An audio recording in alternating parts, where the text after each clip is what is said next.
Dear viewers, আজকে আমরা শিখব চিকেন গ্রিল তৈরির রেসিপি।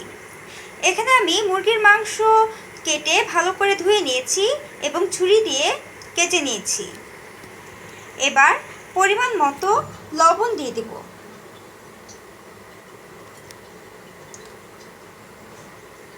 এবার আধা চা চামচ পরিমাণ রসুন বাটা, আধা চা চামচ পরিমাণ আদা বাটা দিয়ে দিব।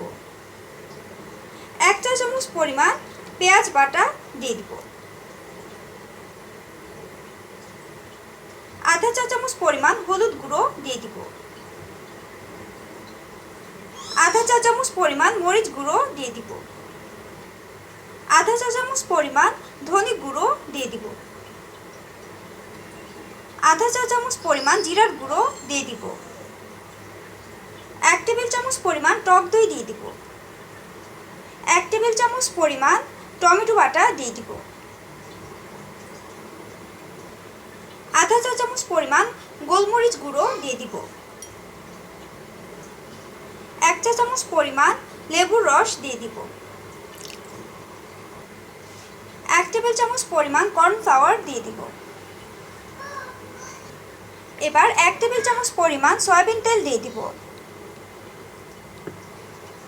এবার ভালো করে মেখে নিব।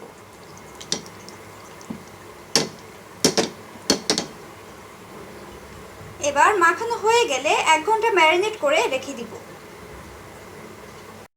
ভিউয়ার্স, এবার একটি ট্রেতে ভালো করে ঘি ব্রাশ করে নিব।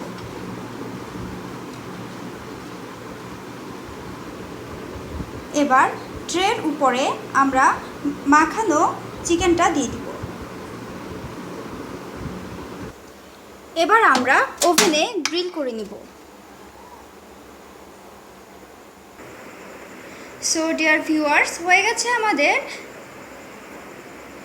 চিকেন গ্রিল তৈরির রেসিপি। আশা করি আপনাদের আমার রেসিপিটি ভালো লেগেছে। আমার আরও নতুন নতুন রেসিপি যদি আপনাদের ওয়ালে পেতে চান তাহলে আমার চ্যানেলটি সাবস্ক্রাইব করুন, তাহলে আমার সব রেসিপি আপনাদের ওয়ালে চলে যাবে। সো প্লিজ সাবস্ক্রাইব রান্না রেসিপিস।